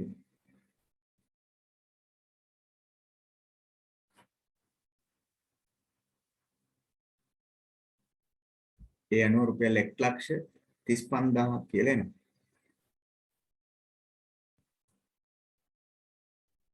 ඔන්න තවත් භාග ගැටලුවක් අද දවසේ භාග ගැටලුව ඔන්න මම හිතන්නේ 3ක් සාකච්ඡා කරා. වර්ගඵල පරිමිතිය ගණන් 2ක් කතා කරා. ජ්‍යාමිතිය ගණන් 1ක් කතා කරා. කුලක ගැටලුව 1ක් කතා කරා. හරි අද දවසේ කතා කරපු ප්‍රශ්න 7ම ඇවිල්ලා අපේ පළවෙනි කොටසේ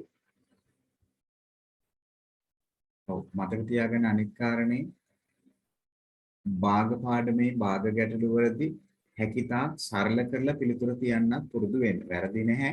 ලකුණු දෙකක් හම්බ වෙනවා නම් විභාගෙදී එක ලකුණක් අඩු කරනවා. එතකොට පිළිතුර සරල කරලා නැත්නම්. ඒ වගේම විෂම භාග වගේ උත්තර එනකොට ඒවා අනිවාර්යයෙන්ම මිශ්‍ර සංඛ්‍යා කරලා තියන්නත් ඕන. ඒවත් අමතක කරන්න එපායි. හරිද කට්ටිය? ඔව් පුළුවන් අනිවාර්යෙන්ම රමිත් හොඳයි දැන් රමිත් ඉස්සරහට හිතනවා සතුටුයි මට. ඒවා තමයි කෙටි පාරවල්. ඒවා තමයි කෙටි පාරවල්. හැබැයි ඉතින් අර ගොඩක් කට්ටියට රමිත් හිතෙන්නේ නැති හින්දායි මම ඒවා කිව්වේ නැත්තේ. ඒවා හිතෙනවා කියන්නේ ඔන්න දැන් පොඩ ඉස්සරහට හිතන්න පුරුදු වෙලා තියෙනවා. සතුටුදායකයි ඒ කියන්නේ. අන්න ඒවා හිතන්න. ඒක හොඳයි.